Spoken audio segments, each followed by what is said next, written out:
একজন নারীর সবটুকু কৃতিত্ব শুধু তার রূপ হতে পারে না। প্রিয় দর্শক, আজ এমনই একজন ব্যক্তির কথা বলছি যিনি রূপে গুণে অনন্য। বিউটি উইথ ব্রেন বহুল প্রচলিত এই কথাটি যেন তাকে ভেবেই বলা হয়েছে, যিনি একদিকে তার রূপের মাধুর্য দিয়ে মাত করে রেখেছেন সিনেমার জগৎ, অন্যদিকে নিজের উদ্ভাবনী ক্ষমতার বদৌলতে পৃথিবীকে এগিয়ে নিয়ে গেছেন নতুন প্রযুক্তির পথে।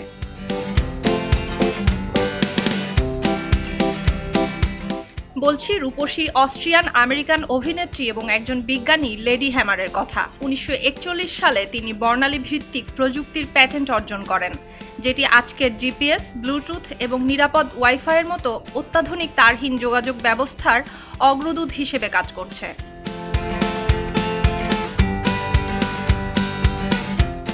ইহুদি পরিবারে জন্মগ্রহণ করা ল্যামার প্রথম বিয়ে করেন 1934 সালে 19 বছর বয়সে।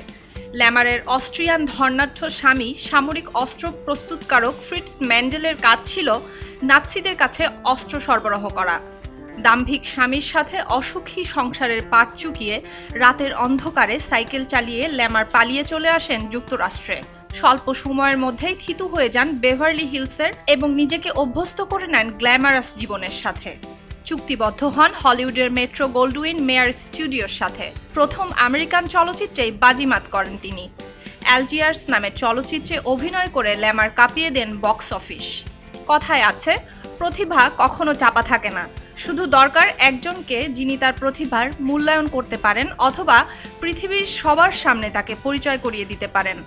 একজন অস্ট্রিয়ান পরিচালকের হাত ধরে 1933 সালে যৌনাচারের দায়ে অভিযুক্ত চেক চলচ্চিত্র স্ট্যাসিতে অভিনয় করে বিশ্ববাসীর দৃষ্টি কেড়ে নেন ল্যামার।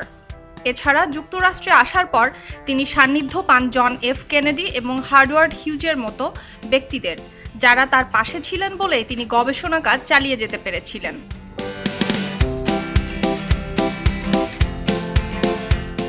1942 সালে ল্যামার এবং তার সঙ্গীত পরিচালক বন্ধু জর্জ অ্যানথেইল একসঙ্গে কাজ শুরু করেন বেতার তরঙ্গ নিয়ে।